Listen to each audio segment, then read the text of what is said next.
Hello friends, बरायबाय Bodo Job Info official YouTube channel आसा खालामो बयबो नोंथांमोना मोजां दङ दा 9 एप्रिल एबा गाबोन सानडे दा फाइनाली एग्जाम फैबाय सो बेनो जाबाय आसाम फरेस्ट जेल वार्डार एक्साइज डिपार्टमेन्टनि बागै नोंथांमोना फाइनाली एग्जाम होनो मोनमारसिगोन सो बेयाव माबादि एग्जाम जागोन नेगेटिभ दङ नामा एन्ड बेनिफ्राय माबादि टाइमिं लादों बा कुइसना माबादि टाइपनि फैगोन मोनबेसे फैगोन बेनि सोमोन्दै लेटेस्ट आपडेट मानोना खायसे गोदान स्टुडेन्टस दङ आरो खायसे एग्जाम होबाय थाखायो नोंथांमोनाथ' मिथिखागौ आरो जायफ्रा गोदान सो नोंथांमोना नायदो एन्ड बेनिफ्राय हानायसिबां लाइक कमेन्ट शेयार आरो जायफ्रा चेनेलाव गोदान नोंथांमोनाबो साबस्क्राइब खालामनानै लानो हागोन बेफोरबायदि साख्रिनि आपडेट मोनबाय थानो आरो फाइनाली नेक्स्ट लेभेल फैगोन गोबां साख्रि फैगोन आसाम पुलिस फैबावगोन एन्ड बेनिफ्राय एफपिडिसिएल फैगोन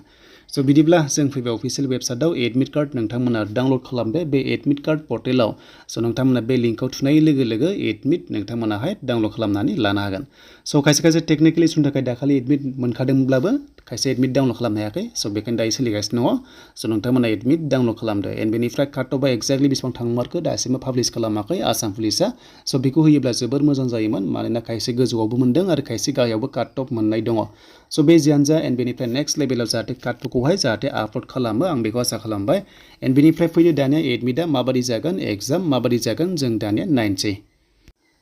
दा बे जाबाय एडमिट एन्ड बेयाव मोननै पस्टआव सेलेक्ट जादों AFPF कनस्टेबलाव बेनिफ्राय गार्डआवबो बेखायनो जायफ्रा बेबायदि सेलेक्ट जादों मोननै मोनथामावहाय मोजां चान्स थ' नोंथांमोना मोजां एग्जाम होबानो जाबाय टेनसन गैला एग्जामखौ मोजां होदो मोनसेनाव मोनसे साख्रि मोननाय बायदि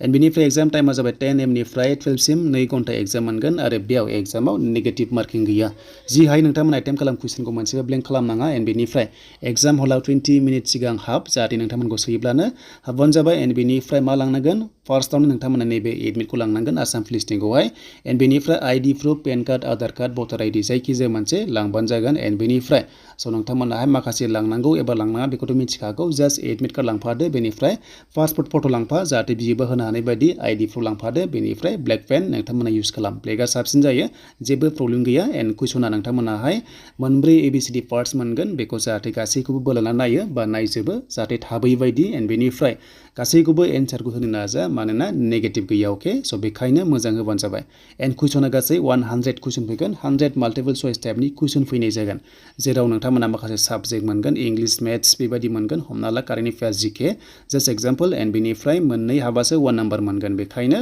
मोनसे हायबा हाफल' होदों मानोना 100 कुइसन नालाय आरो एग्जामनि मार्क्सआ 50ल' स' 50 मार्क्सनि एग्जाम जागोन बेखायनो नोंथांमोनाहाय मोजां होदो एन्ड बे भाइभा टेस्टआव थांनो स' नोंथांमोनखौ भाइभा टेस्टआव 1:2 लांगोन माने 10टा पस्ट बा 20 जन लांगोन नोंथांमोनखौहाय भाइभा टेस्टआव आरो भाइभा टेस्टआव जायनो पास जायो नोंथांमोनखौहाय साख्रि होनाय जागोन दा बेनोमोन गाबोननि एग्जाम अल द बेस्ट थाबाय बयनिसिमबो जाहाथे मोजां एग्जाम होयो आरो नोंथांमोननि साख्रिया जाहाथे जाना फैयो